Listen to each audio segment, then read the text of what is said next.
Evet arkadaşlar, bugün size Mini 4 Pro cihazlarının yazılım güncellemesini anlatmaya çalışacağız. Şimdi arkadaşlar, güncelleme yaptığınız zaman birkaç tane dikkat etmeniz gereken noktalar var. Birincisi, DJI'nin kendi orijinal kablosuyla güncelleme yapmanız gerekiyor. Herhangi bir yan sanayi kablo kullandığınız sürece arada kesme yapar. Datanız yetişmez drone'a ve drone'unuzun anakartı bozulur ve yüksek bir maliyete girirsiniz, zarara girirsiniz. Onun için birincisi, kablonuz orijinal olması gerekiyor. İkinci önemli olan nokta, cihazlarınızda şarj seviyeniz %50'nin üzerinde olması gerekiyor. Kumandada %15'in üzerinde olması gerekiyor ki ikisini de %50'de koyarsanız daha iyi olur. Üçüncü nokta, kesinlikle güncelleme yapmadan önce bilgisayarınızdaki DJI Assistant'daki Customer serisi güncel olması gerekiyor. Şimdi bunların biz üçünü de sağladıktan sonra güncelleme nasıl yapılıyor diye ona bakalım. Şimdi DJI Assistant 2'mizi açtık biz. Bilgisayarımızda şu an açık. Kablomuzu söküyoruz. Direkt cihazın üzerinde gelen kablo. Kumandamızı açıyoruz. Şu şekilde bilgisayarımıza taktık. Zaten taktıktan sonra otomatikman burada kendisi cihazı algılıyor ve hangi serisi olduğunu yazıyor.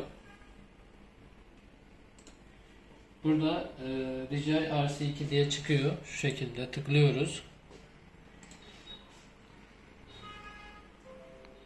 Bu arada bilgisayarımız da internet ağına bağlı. Burada firmware update'de tıklıyoruz. Ondan sonra upgrade diye seçenek çıkıyor. Üzerine tıklıyoruz. Start update diyoruz.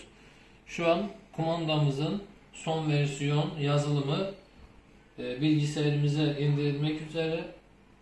Bir sefer download indirilme %100 oluyor. İkincisi transmission diyor. Ondan sonra üçüncüsünde de update dediğimiz zaman normal güncellemesini yapıyor.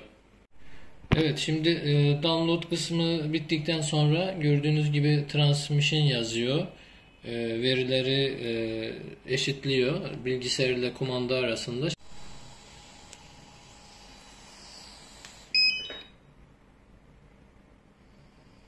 Evet, şimdi gördüğünüz gibi update sırasındayız. Bu da %100 olduktan sonra buraya yeşil bir tik geliyor. Oradan sonra çekebiliyorsunuz. Evet, şimdi arkadaşlar yeşil tiki görüyorsunuz burada. Bu ne demektir? Kumandamız %100 güncellendi ve kullanmaya hazır. Evet, şimdi kumandamızın güncellemesini yaptık. Kenara arıyoruz. DJI Assistant 2'mizi son versiyona güncelliyoruz. Cihazımızı açıyoruz. USB ile takıyoruz bilgisayarımıza.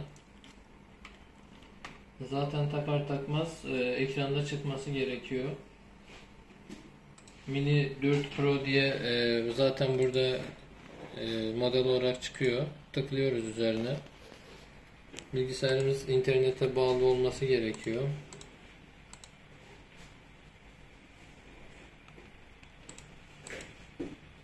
Yeniliyoruz. Burada firmware update'de upgrade tuşuna basıyoruz. Ve güncelleme kumandadaki gibi 3 seferde olduktan sonra yeşil oluyor. Evet arkadaşlar, gördüğünüz gibi güncellemeni bitirmiştik. İyi uçuşlar dileriz.